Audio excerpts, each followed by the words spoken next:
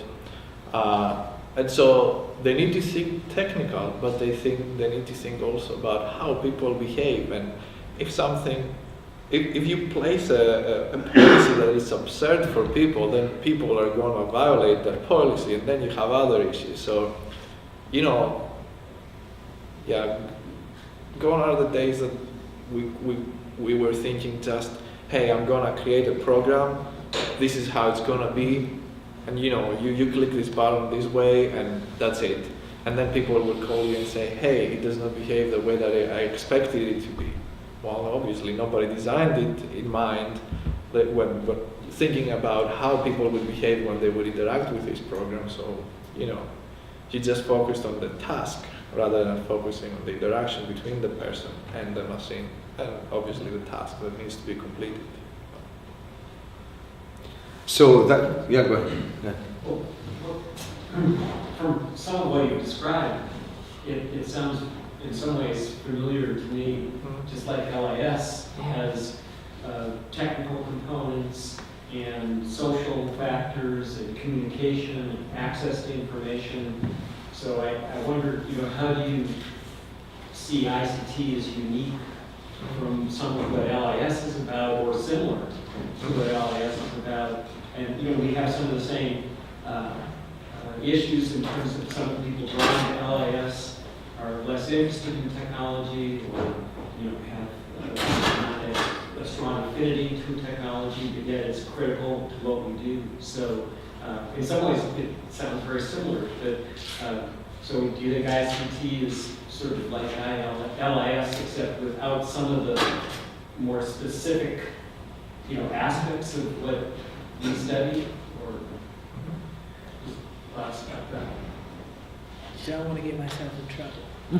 But can I say ICT as an umbrella term and LIS up under the umbrella? Because it's specific to library and information systems. So it's a more unique niche within that. I think, yes. So LIS is an ICT, or libraries and archives and other repositories or memory institutions are ICTs to me. I would say in many ways, and now I may get myself in trouble, but I would say if there was a track, because we have different tracks for the ICT program, so we have technology and security, a health track, so perhaps I could visualize a track within the ICT program focusing on libraries. Libraries still have a condom about taxonomies and other things, knowledge management that is really specific to that domain. But if people focus on that, then they can expand their skill set towards that direction. And it's similar with health. Health informatics. And again, we incorporated health informatics because it's a critical environment. Decisions are being made, people's lives are affected, and you have to think about how technology and people and the space interact all together. So going back to your question about how do you merge people and technology and so on, how do you do that in your classes? I'll give you a very classic example. So if you look at cybersecurity solutions that the government, private enterprise, everybody has been working on for the last 5 years, you find out that just trying to solve it technically is not possible. So you need to have this social science component. And now you see, a lot of people saying we lack that. Now, if I tell you 66% of cybersecurity incidents are caused not by lax security systems, but by people. Someone forgetting the disk on the train to London. Someone has accidentally shipped a competitor's, subcontract that guy has left the company. 66%. What does that tell you? It's a people problem. So you may have all this security in place. So for me, when I teach these ICT classes, you know, you have to make it clear. You need the technical solutions. I give you another one very quickly. You can have a fortress around you, right? Everything highly secure, but there's something called insider threat. How do you detect someone within, among us, is a threat? Now, do you start looking at every activity that the person is doing? Is that legal? Well, someone can say, when you sign up your contract with University of Kentucky, you assume that everything you do on your computer, I'm just, you know, throwing stuff. So there are legal ramifications, there are privacy, policy issues, whatever. So again, you may have a fortress around you, but if you don't deal with the insider threat issue, someone is an insider, they're going to walk out with something. You can do whatever you want technically. They'll defeat you. So these two examples should clearly illustrate to you that while teaching these ICT courses, someone should know that just technical solution alone would not do it. You need those other disciplines. And I would like to know at some point the legal aspects related to, you know, when someone does that, this, and so on and so forth. But how do you do it? How do you detect them? So you see, it has legal implication, privacy implication, and so on and so forth. And I need to talk to other people to be able to find some of these answers that I'm not qualified anyway in those domains. So what could it be better than being in a group where you have these various expertise? Now, you will come across this a lot in various departments, and that's the truth. So at UK, I was just telling Jeff earlier, you have cybersecurity being taught in engineering, cybersecurity being taught in computer science, and now cybersecurity being taught in ICT. If you are a student looking at all the stuff, hey, what's the difference among all these courses? Then you go and figure.